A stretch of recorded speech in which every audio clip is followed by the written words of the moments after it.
তুমি কি কখনো এমন সময়ের মধ্য দিয়ে গেছো যখন মনে হয়েছে আর পারছি না, জীবন যেন থেমে গেছে, মনে হয় কেউ পাশে নেই, কেউ সাহায্য করছে না? এই সময় একটাই জিনিস আপনাকে সামনে এগিয়ে নিয়ে যেতে পারে, কাজের নেশা।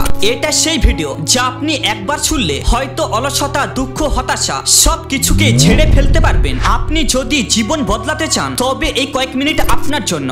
কাজ মানে কি? কাজ মানে শুধুমাত্র বাঁচার উপায় না, বাঁচার কারণ। কাজ কি শুধু টাকার জন্য, শুধুই চাকরি? না, কাজ হচ্ছে সেই জিনিস যা মানুষকে মানুষ বানায়। যে ব্যক্তি নিজের কাজে মন থেকে ভালোবাসা দিতে পারে সে জীবনে কোনোদিন ক্লান্ত হয় না। যে কাজ করে আনন্দ পায় সে মানুষ সকালে ঘুম থেকে উঠে বাঁচতে চায় আর ঘুমাতে যায় শান্তি নিয়ে। আপনি যদি আজ বুঝে যান আপনার কাজটা আপনার জীবনের অস্তিত্বের অংশ, তাহলে আপনি আজই বদলে যাবেন। এখন জেনে রাখো, অলসতা আর কাজের নেশার মধ্যে পার্থক্য কি? অলসতা একটি রোগ যা ধীরে ধীরে আমাদেরকে শেষ করে দেয়, কিন্তু কাজ হচ্ছে সেই ঔষধ যা মানুষকে সুস্থ রাখে। যখন মানুষ কাজকে ভালোবাসে তখন সে আর সময় নষ্ট করে না। সোশ্যাল মিডিয়াতে স্ক্রল করে সময় নষ্ট করা, মানুষের সমালোচনা করা, এত সব তখন ধীরে ধীরে হারিয়ে যায়।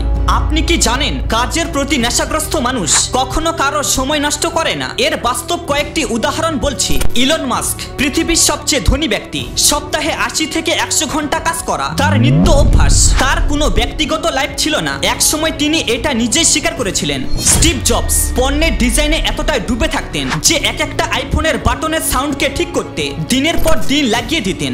নারায়ণ মূর্তি 20 বছর নিজে অফিসে সবার আগে যেতেন, সবার পরে ফিরতেন। এই মানুষগুলো কাজকে শুধুমাত্র চাকরি হিসেবে দেখেননি, জীবন মরণ যুদ্ধ হিসেবেই নিয়েছেন। তারা দিন রাত, সুখ দুঃখ, পারিবারিক সময় সবকিছুকেই পেছনে ফেলে এগিয়েছেন একটাই লক্ষ্যে, কাজের মাধ্যমে কিছু করে দেখানো। এখন প্রশ্ন, এই কাজের নেশা কিভাবে গড়ে তুলবেন? তো দেখুন, প্রথমে নিজের লক্ষ্য পরিষ্কার করুন। আপনার কাজটাকে ভালোবাসার কারণ খুঁজুন, ডেইলি রুটিন বানান, সময় ঠিক রাখুন, কাজের মাঝে ফোকাস বাড়ান, মোবাইল দূরে রাখুন, নিজের ছোট্ট সাফল্যগুলিকে সেলিব্রেট করুন। যারা আলসেমি করে তাদেরকে এড়িয়ে চলুন, নিজেকে প্রতিদিন একটু একটু করে চ্যালেঞ্জ দিন। এখন আমি তোমাদেরকে মনোবল বাড়ানোর 5টি সাইকোলজিক্যাল কৌশল বলছি। ভিজুয়ালাইজেশন, চোখ বন্ধ করে কল্পনা করুন আপনি সফল হয়েছেন। 2 সেলফ টক, নিজেকে বলুন আমি পারবো, আমি করব। 3 রিওয়ার্ড সিস্টেম, কাজের পর নিজেকে পুরস্কার দিন। 4 এক্সটার্নাল মোটিভেশন, প্রতিদিন 5 মিনিট মোটিভেশনাল ভিডিও শুনুন। 5 ইন্টারনাল রিমাইন্ডার, কাগজে লিখে রাখুন আমি কেন কাজ করছি। জীবনের চ্যালেঞ্জ থাকবে কিন্তু হারলে চলবে না। জীবন সহজ নয়, কাজের পথে বাধা আসবে। কেউ আপনাকে হাসবে, কেউ বাধা দেবে, কেউ বলবে হবে না, কিন্তু আপনি থামবেন না। একদিন আপনার কাজই সবাইকে চুপ করিয়ে দেবে। মনে রাখবেন, সফলতা শুধুমাত্র বুদ্ধিমানদের জন্য নয় অথবা ভাগ্যবানদের জন্যও নয়, বরং যারা কাজের পেছনে ঘাম ঝরায় তাদের জন্য।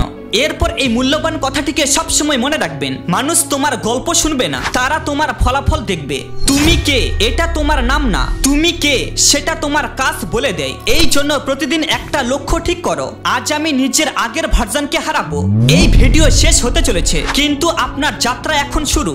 এখনই উঠুন, এখনই লিখে ফেলুন আজ আপনি কি কাজ করবেন। মনে রাখবেন, আজ আপনি যদি সিরিয়াস হন আগামীকাল আপনি ইতিহাস গড়বেন। কাজ করুন, ক্লান্তি ভুলে যান। একদিন আপনার ঘাম হবে আপনার গল্প, আপনার নাম হয়ে যাবে অনুপ্রেরণা। এখন প্রশ্ন একটাই, আপনি কি প্রস্তুত?